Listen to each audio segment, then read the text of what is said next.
So the Ticats win Saturday night 39-24 over the Montreal Alouettes. And Steve, is this the offensive juggernaut that we thought we were getting when the season started? I really think so. You saw tonight the use of the weapons. I mean, Stala catches one finally, I think, in the fourth quarter. He's the seventh receiver to catch the ball.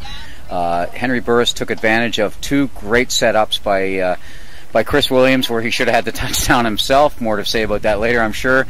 And by Ray Williams' interception. I think the thing to look at here, Drew, is the first three touchdowns.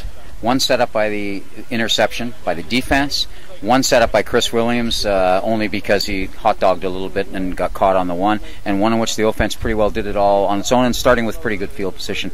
That's pretty well perfect football. And when you look at Henry Burris, TSN came up with a stat where I think his rating was 156 and perfect is 158.3. He's not sure he went 90% of his passes, which you normally see a 90% completion rate when you're down at 20 or more attempts. He had 30 attempts. Yeah, a fantastic effort from Burris, no question. We should probably talk about Williams, who ran the ball back again on a missed field goal return.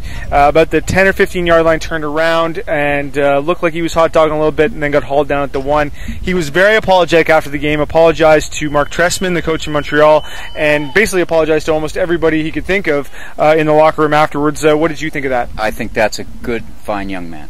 You know, as you tweeted after he did that, they said, this guy is not that kind of guy that did that kind of thing. I think he got really excited. And he was in the midst of a brilliant game. 217, I think it was, all-purpose yards in the first half.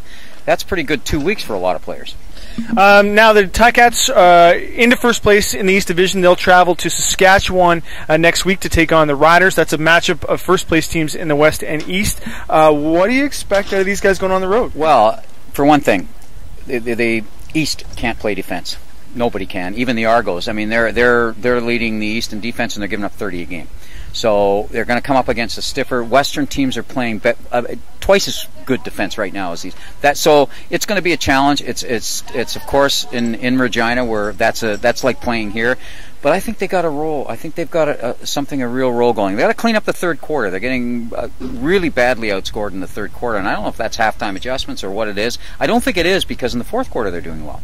And I think they've got to, right off the top against Saskatchewan, establish the run. Really establish the run.